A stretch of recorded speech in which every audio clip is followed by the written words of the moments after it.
Nessa tarde de terça-feira, foi organizado pela Prefeitura Municipal uma coletiva de imprensa e o tema foi a gripe H1N1, com a presença da secretária de Saúde de Santa Fé do Sul, secretário de Educação e a enfermeira responsável pela vigilância epidemiológica de Santa Fé do Sul.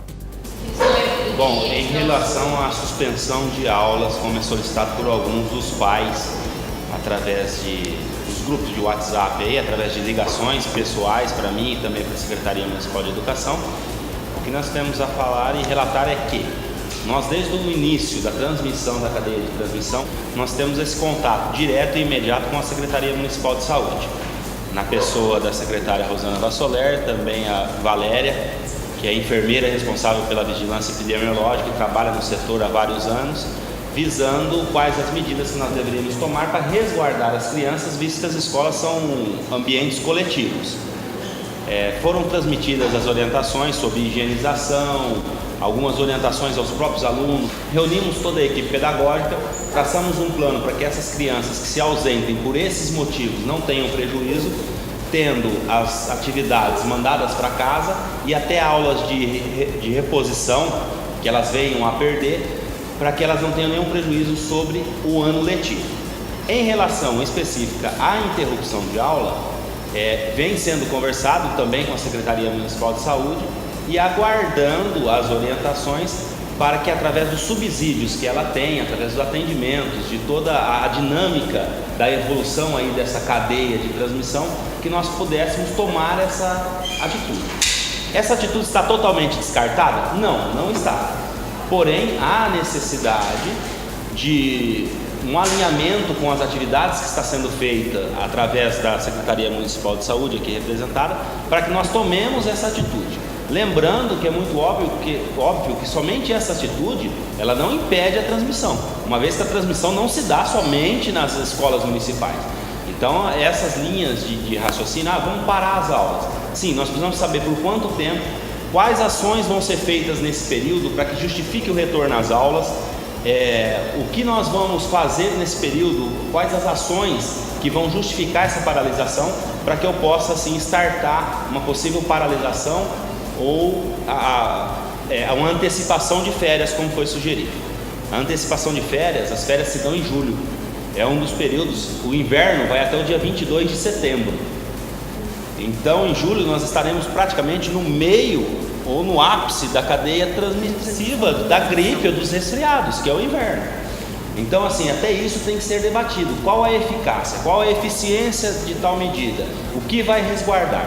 Tendo esses atributos e orientação da Secretaria Municipal de Saúde, através dos órgãos competentes, a Secretaria Municipal de Educação ela vai tomar todas as medidas cabíveis para imediatamente resguardar a saúde dos nossos pequenos. Até o momento, nas nossas conversas, não há necessidade. A gente, quanto à vigilância epidemiológica, a gente segue todo um protocolo que não é determinado pelo município. Isso é um protocolo determinado pelo próprio Ministério da Saúde, em que, neste protocolo, ele é bem categórico.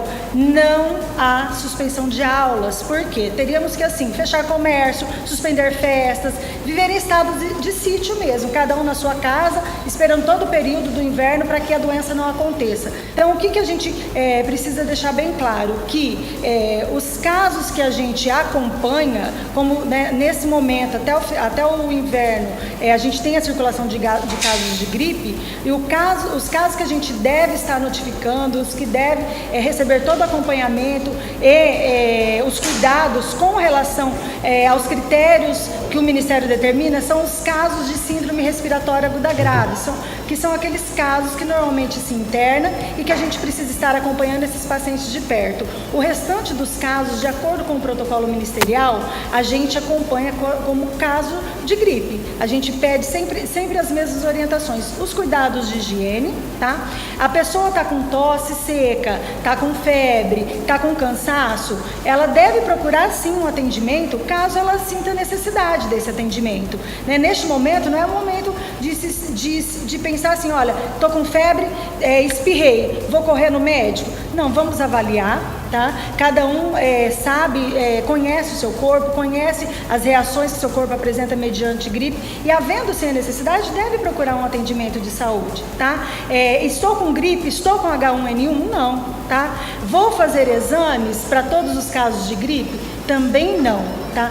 Todos os casos de gripe serão acompanhados e tratados como casos de gripe.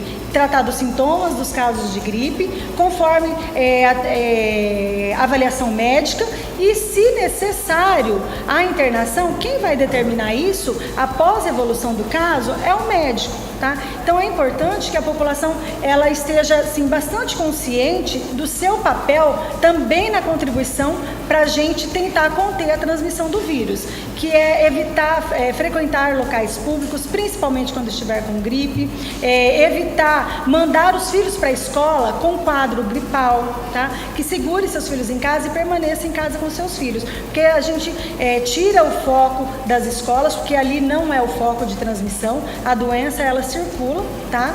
E uma coisa importante, o vírus ele não tem asa, ele precisa de um meio de transmissão, ou seja, de pessoa a pessoa, ou quando a gente tosse, espirra e não lava a mão, nem usa o álcool gel e vai relando em superfícies, aí a gente tem como estar transmitindo a doença. Com relação à vacina, né, a Rosana depois vai estar até complementando aqui, nós estamos assim empenhados, muito empenhados, e já solicitamos desde o início do mês, desde o dia 2, por ofício, que nosso município seja visto com um olhar diferenciado pelo Estado com relação ao envio de doses.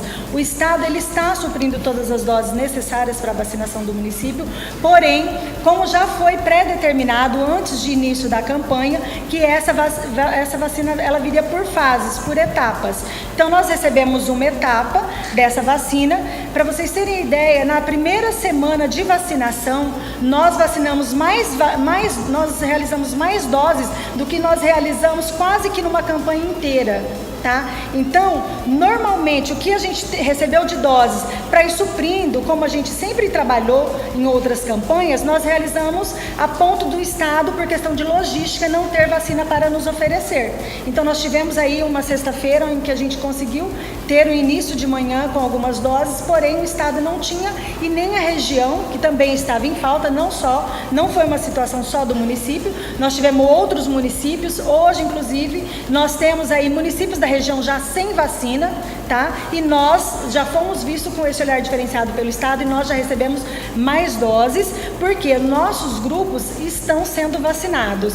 Com relação à vinda de doses para atender toda a população, não vem, é inviável, não é uma situação da prefeitura, não é o prefeito que adquire essas doses, essa campanha ela é do Ministério da Saúde, quem determina grupos de vacinação é o Ministério da Saúde. E por que esses grupos de vacinação? Porque sabe-se que esses grupos é a população que mais tem risco de óbito após infecção pelo influenza. Por isso que o Ministério determina. Então por que o restante não vacina? Porque o restante vai ser acompanhado como um caso gripal. Nosso empenho, já desde a semana passada, tanto eu como o prefeito Ademir, entrei em contato com o Grupo de Vigilância Epidemiológica do Estado, nos reportamos também ao centro, né, em São Paulo. O prefeito fez contato com a Secretaria de Estado, falou com o assessor do secretário e assim, realmente vai acontecer uma atenção maior para o nosso município. Mas é o que a Valéria falou, reforçando o que ela falou, essas doses que nós receberemos a mais é para estar fazendo nos grupos prioritários, não para a população em geral, tá? Então, assim, eles vão dar uma atenção maior para o nosso município. Para quê? Para que a gente não deixe ninguém desses grupos sem a imunização. Nós tivemos 34 casos notificados, tá? Desses casos, nós tivemos 21 confirmados. Tá?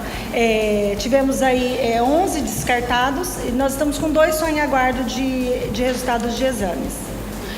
No caso da morte, vale lembrar, gente, que o paciente ele esteve com H1N1, ele estava em fase já de recuperação quando estava internado, porém era um paciente que já tinha uma doença respiratória de base, já era um paciente asmático e ele teve uma pneumonia. Então, do vírus, isso até é bom a gente esclarecer bastante, porque a H1N1, desde o início dos sintomas, como a gente já iniciou a investigação, ele teve um início de sintomas aproximadamente entre o dia 23 e 24. A transmissão do vírus e a pior ocorre na primeira semana. Ele foi procurar o médico no final do mês. Ele já estava com uma pneumonia possivelmente instalada, quer dizer, então, houve aí uma pneumonia e evoluiu com uma insuficiência respiratória, tá? Uma insuficiência renal.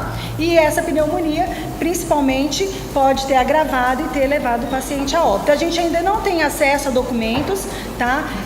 Vale lembrar que a gente vai terminar de concluir essa investigação ainda, porque a gente não tem acesso à declaração de óbito e outros documentos do caso que estão registrados sob posse do hospital em São José do Rio Preto. Dentre os casos que seguem o protocolo do Ministério e que tenha sido colhido pela Secretaria de Estado, pela Secretaria Municipal, na Santa Casa, nós não temos nenhum caso de outro tipo de influenza registrado e notificado.